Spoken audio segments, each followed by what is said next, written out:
الحمدللہ،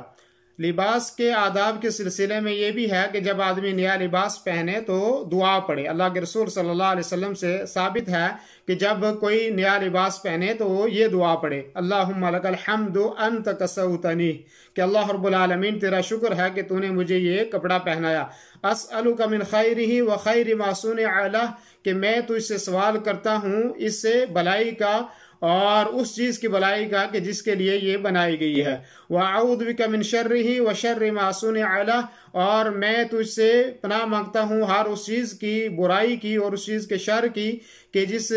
جو اس میں ہے، اور اس چیز کے شر سے جس کے لیے یہ بنائی گئی ہے۔ یہ امام ابو داؤد، ترمذی اور نسائی نے اس روایت کو بیان کیا ہے۔ اس سے یہ ثابت ہوتا ہے کہ لباس پہننے کے سلسلے میں آدمی کو دعا پڑھنی چاہیے۔ اور اسی طریقے سے اللہ کے رسول صلی اللہ علیہ وسلم نے فرمایا کہ من لبس ثوبا فقال، کہ جس نے کوئی کپڑا پہنا اور اس نے یہ دعا پڑھی، الحمدللہ الذی کسانی ھذا الثوب، کہ تمام تعریفیں اس اللہ رب العالمین کے لیے ہیں جس نے یہ کپڑا مجھے پہنایا، ورزقانیہ من غیر حول منی ولا قوہ، اور کہ جس نے مجھے بغیر کسی طاقت اور قوت کے یہ پہنایا، فرمایا کہ غفر لہ ما تقدم من ذنبہ، اس کے